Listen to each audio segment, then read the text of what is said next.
വിദ്യാലയം Pattambi road Kunnamkulam, Guruvayur road near royal hospital Kunnamkulam. Kumbalangad പാടശേഖര സമിതിയുടെ വാർഷിക പൊതുയോഗം കുമ്പളങ്ങാട് വായനശാലയിൽ വെച്ച് നടന്നു. വടക്കാഞ്ചേരി നഗരസഭാ ചെയർമാൻ PN സുരേന്ദ്രൻ പൊതുയോഗം ഉദ്ഘാടനം ചെയ്തു. കുമ്പളങ്ങാട് വായനശാല ഹാളിൽ വെച്ചാണ് കുമ്പളങ്ങാട് പാടശേഖര സമിതിയുടെ വാർഷിക പൊതുയോഗം സംഘടിപ്പിച്ചത്. വടക്കാഞ്ചേരി നഗരസഭാ ചെയർമാൻ PN സുരേന്ദ്രൻ വാർഷിക പൊതുയോഗം ഉദ്ഘാടനം ചെയ്തു. പാടശേഖര സമിതിയുടെ പ്രവർത്തനങ്ങളെ സംബന്ധിച്ച്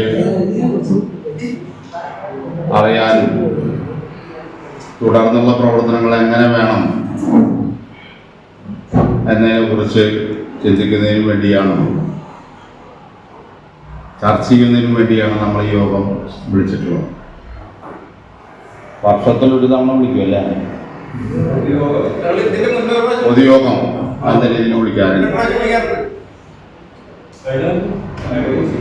കുമ്പളങ്ങാട് നമ്മുടെ വടക്കാഞ്ചേരി പഞ്ചായത്ത് മേഖല, മുണ്ടത്തിക്കോട് വടക്കാഞ്ചേരി കൂടി ചേർന്നിട്ടുള്ള മുനിസിപ്പാലിറ്റി. ഇപ്പോൾ വടക്കാഞ്ചേരി പഞ്ചായത്ത് മേഖലയ്ക്കകത്ത് ഏകദേശം 11ഓളം വരുന്ന പാടശേഖര സമിതികളുണ്ട്. അപ്പുറത്ത് 30ഓളം വരുന്ന പാടശേഖര സമിതികളുണ്ട്.